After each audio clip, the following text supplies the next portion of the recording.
BC political JAC Rachala Yugandhar Goud గారి నాయకత్వంలో మరియు తెలంగాణ బీసీ సంక్షేమ సంఘం నరేందర్ గౌడ్ నా నాయకత్వంలో ఇంకా కొన్ని సంఘాలు బాలగోని బాలరాజు గౌడ్ గారు, చిరంజీవులు గారు, అదేవిధంగా దుర్గయ్య గౌడ్ గారు, ఐలి వెంకన్న గారు, రాకేష్ దత్త సెంట్రల్ యూనివర్సిటీ, భీమగాని సౌజన్య గారు, బొల్లం లింగమూర్తి గారు, చెర్లపల్లి సురేష్ గారు, నాగరాజు గారు, సరికొండ రామకృష్ణరాజు గారు, పొన్నం ఉపేందర్ నాయుడు గారు అందరి నాయకత్వంలో ఈరోజు చలో రాజ్భవన్ ముట్టడి కార్యక్రమం తీసుకున్నాము.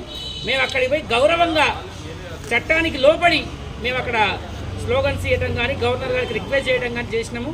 అయినా పోలీసు వారు మాతో కాళ్ళు మొక్కించుకొని కూడా మమ్మల్ని వదిలేయకుండా తీసుకొచ్చి ఎస్ఆర్ నగర్ పిఎస్లో ప్రివెంటివ్ అరెస్ట్ అని పెట్టిర్రు. ఇక్కడి వరకు ఇంతవరకు ఏ బీసీ నాయకుడికి రాలేదు.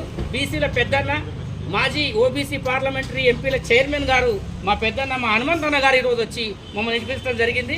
ఈ కార్యక్రమాన్ని ఉద్దేశించి హనుమంతన్న గారిని ప్రసంగించవలసిందిగా కోరుతున్నాను.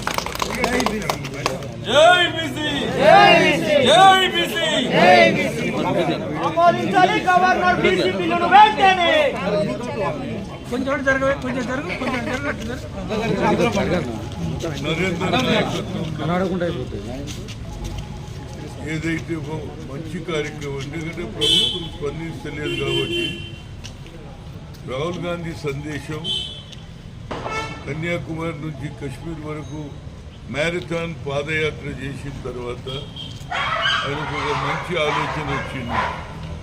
సమాజంలో కేవలం ఎస్సీలకే కాదు, వీరికంటే ఎక్కువ సంఖ్యలో ఉన్నటువంటి 56% ఉన్న బీసీలకు అన్యాయం జరుగుతుందని we come to the power, we conduct caste wise census. ఇతర హిస్సేదారి ఉంది భాగీదారి అని అన్న తర్వాత రాష్ట్రంలో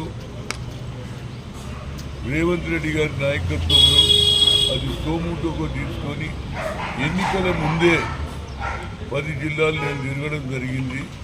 ఆ తర్వాత ఇది కామారెడ్డిలో సిద్ధరామయ్య సమక్షంలో 42% మేము రిజర్వేషన్ పవర్కి వస్తున్నాం.